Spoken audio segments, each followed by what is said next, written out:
Ito ang Presidential Broadcast Service. Radyo Pilipinas. Radyo Publiko ng Bagong Pilipinas para sa Bagong Pilipino. Naghahatid ng mahahalagang balita at impormasyon na guugnay ng pamahalaan sa sambayanan. Tulay sa himpapawid ng serbisyo publiko. Radyo Pilipinas. Radyo Publiko. Ang boses ng Pangulo.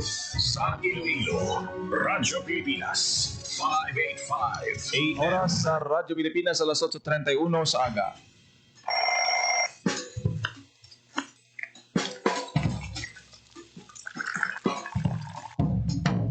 Aga sa Iloilo. Masako. Magahod. Mabagsik. Panibagong adlaw pagkatapos ng paghuway sang gabi antes. Bago nga paglaom. Isa naman kapag lumakas sa matahong nga palaabuton. Iloilo Morning, ang programa kaupod ninyo sa pamahaw punaga. Magadulong sa labing ulihi nga balita. Mga istorya halin sa Iloilo, kag iba niya bahin sang rehiyon. Mga ginahuluhang balan, kag mga trending topic sa social media. Ululupod naton at ubangon ang maayo nga aga. Magpamati na sa Iloilo Morning. Diri sa 585 kHz sa AM band sa inyong mga radyo. Radyo Pilipinas Iloilo, the only government radio station in Western Visayas.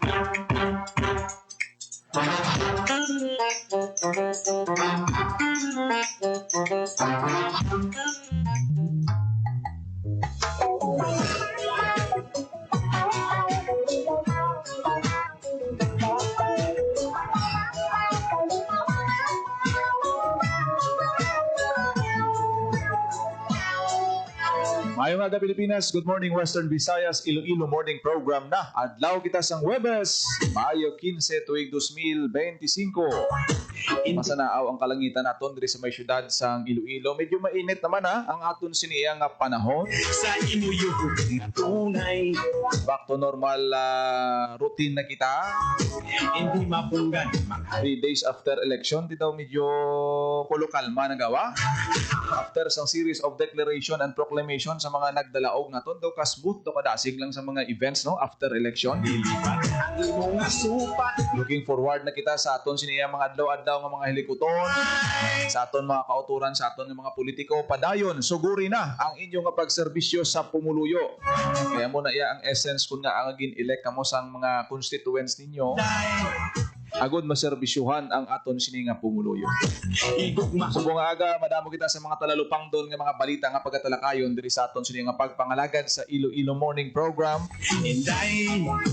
Siling man sang nanay. Ang aton nga General Services Office sa Iloilo City Government ang nagsugod na sa pagpangkakas, pagpanglimpyo sa tanan nga mga campaign materials, tarpaulin kag mga posters sa aton mga kandidato sa palibot sa syudad sang Iloilo after sang eleksyon. Gusto sang aton sini nga alkalde sang syudad kag sang COMELEC nga mahawanan, matinluan, ma-beautify liwat ang aton nga mga areas diri sa may syudad sang Iloilo. Sa probinsya kanina pagkakas na sila. Damo kalakson ang aton nga mga tinawo sa probinsya. Kag diri man sa syudad, hindi na kasarang magpang-ubos tanan ha. Dapat na buruligan na sang sang mga barangay officials kag manami pagitani kung ang aton nga mga politiko, mga nagpadlagan, matumato kamo Ako sa pagpanguha sang inyo sini nga mga tarpaulins nga gintang sabit sa may nagkalain-lain naton nga mga areas. gayon. Dugay-dugay mangin kaupod naton ang aton siniyang GSO head diri sa may syudad sang Iloilo, si Engineer Ravena pangusisa. Takon pila ka kilos ang political campaign materials ang ilang nakuha sa ilang mga operasyon diri sa may syudad sang Iloilo.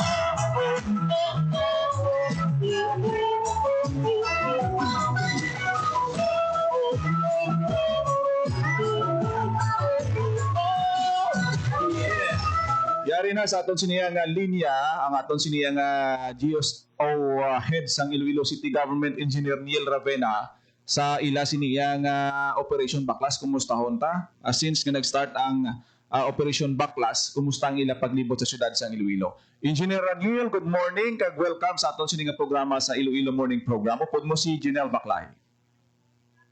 Yes, good morning, Janelle, and good morning sa nagpalamaki isang Iloilo Morning sa Radyo Pilipinas.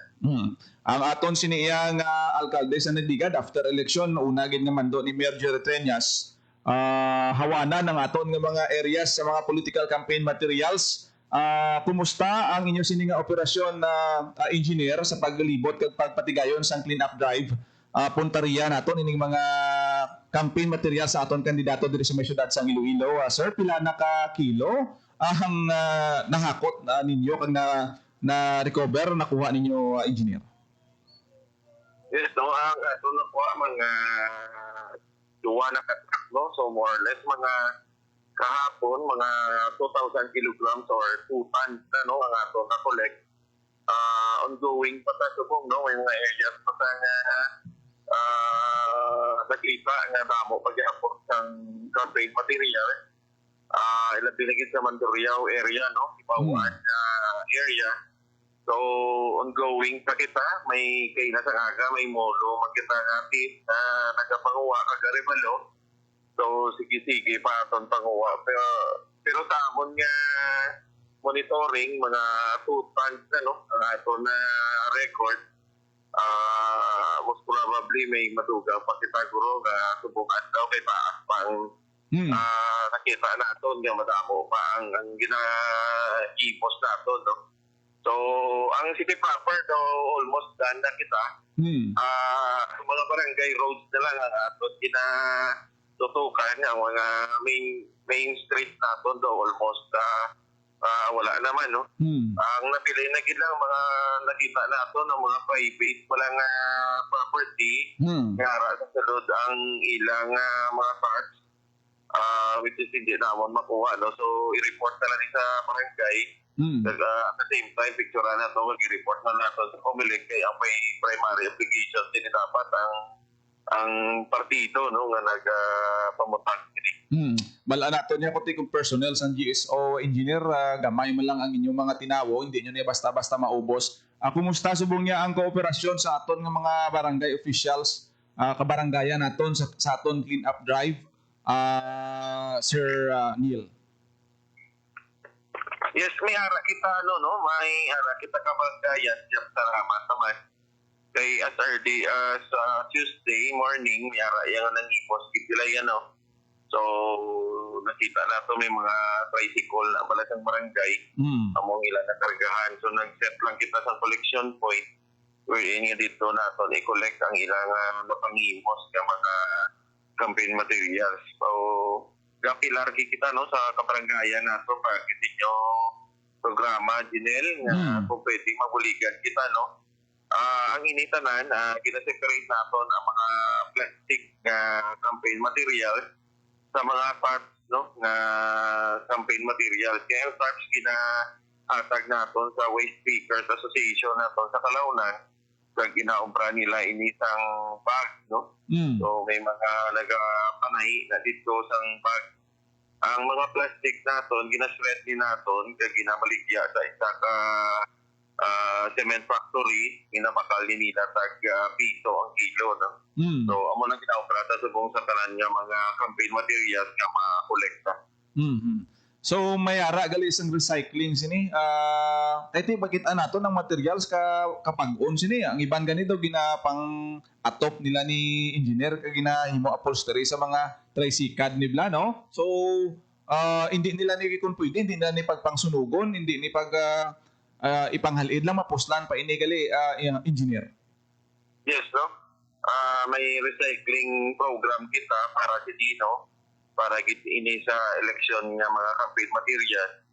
Kaya at the same time, ang frame sini gani nga mga kawayan kag mga balatiya nga frame ginahimo pa ni namon tree guards, no? Para sa ato mga tree planting activity, no? Sa kinasupot naman ni dito sa Calaunan. kaga ginapanday ta ginaobra ta na tree card para way kitang wasi nga makuha ta tanan nga mga waste from campaign materials ang ligan ng eleksyon nga Jinel.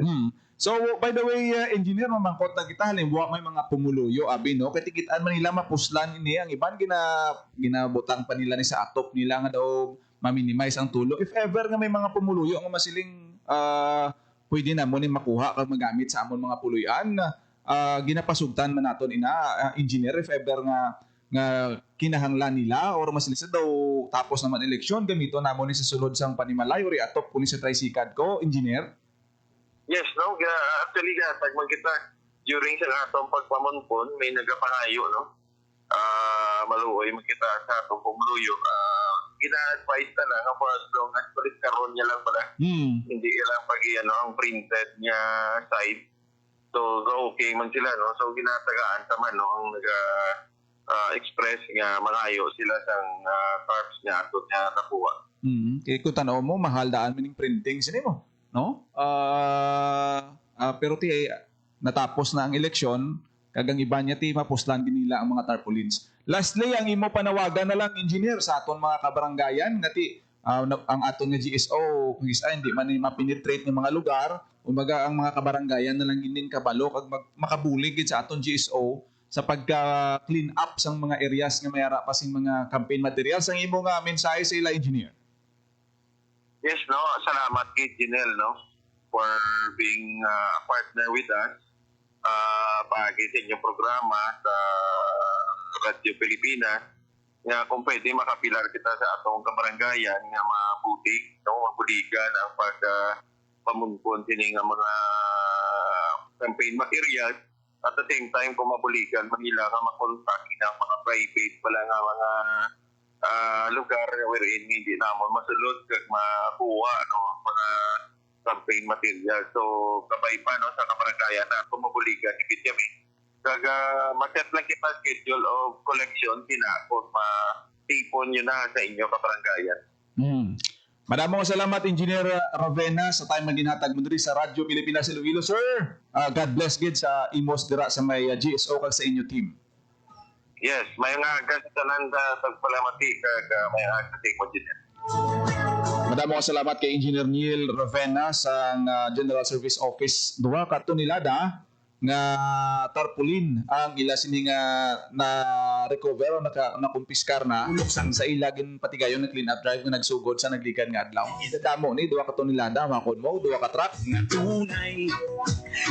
Halin sa siyudad sa Iloilo, makakanto kita sa probinsya sa Iloilo kay may araman sang kuplan baklas ang Iloilo Provincial Government sa mga campaign materials man no sang mga politiko matapos ang eleksyon. Gayon matao dilipat ang imo. Sa detalye isang balita, makaupod naton si Hope Turchante. Hope, good morning. Good morning, Jen. So, kaangay, no, sa syudad sang Iloilo may araman nga pareho nga initiative ang Iloilo Provincial Government. So, ginlunsar na sa Provincial Government of Iloilo upod no ang UNDP Philippines kag Coca-Cola Foundation ining province-wide nga Limpyo Eleksyon 2025 Operasyon Baklas nga igapatuman halin May 13 tubtob May 23 2025. Inisandigman no sa pagwa nga executive order ni Iloilo Provincial Governor Arthur Daficer Jr. nga by the way Jen proclaim nga nagdaog nga kandidato para sa pagkagobernador no sa probinsya sang Iloilo. So ang tinutuyo si Nino nga magpahamtang sang husto nga pagdumala sa mga election related waste kabahin sa nga circular economy nga make sure no nga ang mga basura kag gina-recycle nato no sa aton nga palibot, especially ini nga mga waste nga ini no made sa plastic materials nga madugay madunot no kalabanan sa mga campaign materials na ginagamit sa mga politiko naton mga plastic materials. So ano bala Jen no yung mga ginakolek sa idalom sa Limpyo Eleksyon 2025 ini ang campaign posters, mga tarpaulins, banners, sample ballots, campaign leaflets, no? And other campaign materials kaangay sang plastic sacks o kunang sako ni bala, no? Kaya may gamit sa gihapon ining election material. Also mga straws, ang cups, lansang kay ginapang takod ni nila, no? Ang kawayan o kunang wood nga ginagamit man nila sa mga campaign material. So anong dapat ubrahon right after, no, nga magpangkuha sang or magkolekta, magpangkakas ng sining mga campaign material. So sunod sa Iloilo Provincial Government Gen ang iga-drop ini, no, ang mga nakolekta nga waste sa pinakalapit nga LGU Material Recovery Facility ukon sa Barangay Material Recovery Facility.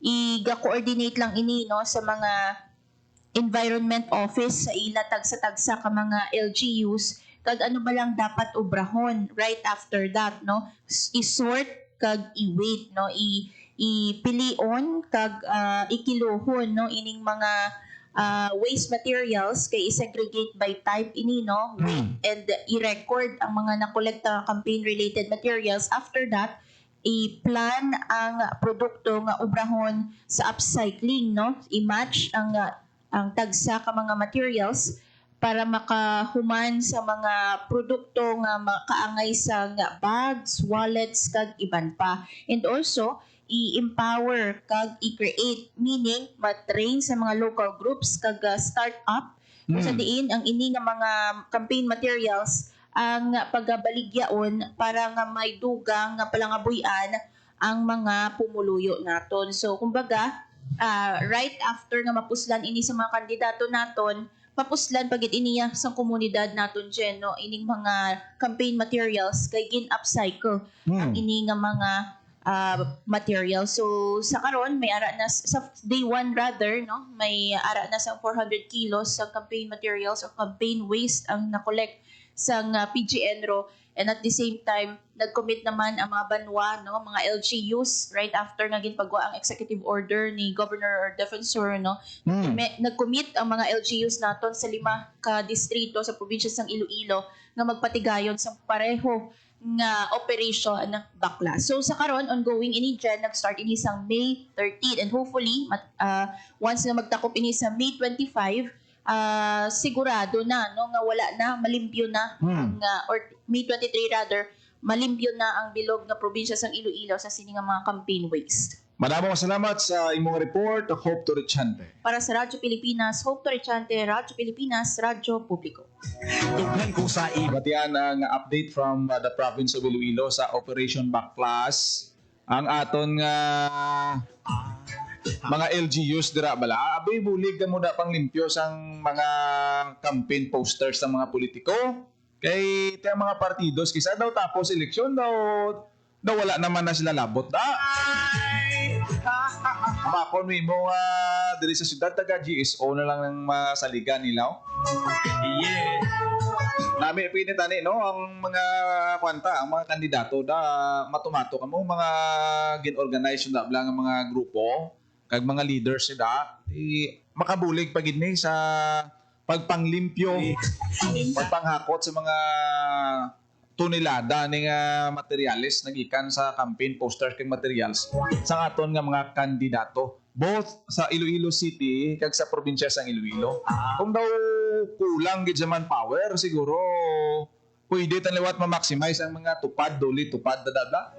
Mga volunteers tada sa barangay. Ang dugan ko Mas nami pagini nga makita naton na sila nga magbulig para madasig nga malimpyuhan ang aton siniya nga mga pader, ang mga public places, mga plaza, waiting shed, mga barangay hall naton para nga wala kita makitaan ron nga nga daw sa gabal sa pananawan ta. Why? Kaya namin isang purpose nga ma-recycle ini nga mga material. Sa mga himuon bag kag pouch ang ini nga mga materials ginatahi, ginatinluan. Madamol nimo ang mga tarpaulin nga ni sa una daw uso ang papel, no? Papel i-print mo lang dayon ipanapik-tapik mo sa kilid sang poste. Pero ti kun ulanan mabasa, dasig maguba, subong medyo moderno na ang printing sang mga political mga campaign materials. Ti after election matipon mo na lagpad-lagpad pining ibandaan mapuslan mo gini bisan pang atop-atop pang iban ginatabo nila sa atop, ginahimo nga mantel sa lamesa, mga vendors naton kisa ginatungtungan nila ni sang mga baligya nila. Di pwede man gali mapangayo pwede ka pangayo sa aton sini nga mga katapos ng GSO, pwede ka bulig pangkakas. Kung mapuslan nyo, pangayuan nyo sila. Naman namin gini nga programa, no? Kag namin ni kung ma-exhibit sa mga trade fair, kay kita naton mo kada katahom sa mga bag sa probinsya ng Iloilo, ini mga plastic materials, mga recycled ni mga tarpaulins, kanami isang output sa aton nga mga naga-ubra sa mga bag ni. Kay tama kapag sang iyang material. Hindi mapunggan. Pwede mo mabakal kung magpangumpra ka sa merkado, pwede mabutangan utan, mga pagkaon, mga materials nga pwede nimo mabutang dira, no? Balunan. Ito ka nami, nakabulig ka na sa pag-collect ng garbage, nagamit mo pa. Unang katuyuan sang sining programa. Ti sa aton sining mga pumuluyo dira sa local government, siguro amo ni anay tutukan ta. Kay ti press ka pang eleksyon, hindi ta napagulaton pa nga sa dason semana or dason bulan kita makandak sang Operation Backlash. Kay lain naman namo kadasig daan sang facing sang sang mga senaryo. Malipatan na nagawa kisa. Hindi ka matingala nga ang mga tarpulin sa mga kandidato da. Makitaan mo pa gani iban nga maabtan mo pas 2028 wala pa mapang baklas. Sito, Di manog 2028 na manog eleksyon naman. hindi makatulog sang Pero damo ta nakitaan diri sa syudad sang Iloilo adaw kanami isang palibot subong kay naamat-amatan na hawanan ang mga campaign materials. Oras sa Radyo Pilipinas alas 5:54 na sa aga sa atong sininga pagpangalagad. Good morning kay Sir Rodante Bersano Jr. Larieta. Salamat gid sa imong pag-upod sir diri sa atong sininga programa subong sa Iloilo Morning. Amuman sa kay Sir Sherwin Marcuya nga upod kagalantaw sa aton sininga pangalagan. Sa tanan naton nga mga FB Live viewers, madamo nga salamat sa inyo pag-upod kag pagpamati. Ang iban mga balita, mga update sa eleksyon, kag iban pa. Bantayan sa iban pa nga mga programa sa Radyo Pilipinas Iloilo. Wala na kita tiyempo, ako naging lamang inyo alagad, Junel Maclaim. Ayong aga Pilipinas, God bless Iloilo. Radyo Pilipinas. Radyo Publiko. Radyo Pilipinas. Radyo Pilipinas. Radyo Publiko. Radyo Pilipinas. Radyo Publiko.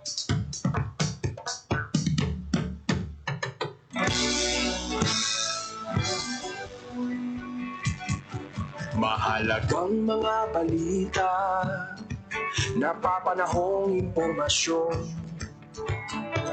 Kami ang inyong gabay, pag may bagyo at sakuna. Serbisyo ng gobyerno, kapag may nangangailangan. Mga proyekto ng Pangulo, damang-dama ang pagmamahal niya. Tulay ng mga hinaing, ang problema ng bayan ating lulutasin. Tulay sa himpapawid, tulay ng pagbabago. Radyo Pilipinas, ng bagong Pilipinas. Radyo Pilipinas, ng bagong Pilipino. Mga proyekto ng Pangulo, damang-dama ang pagmamahal niya. Radyo Pilipinas, ang boses ng Pangulo.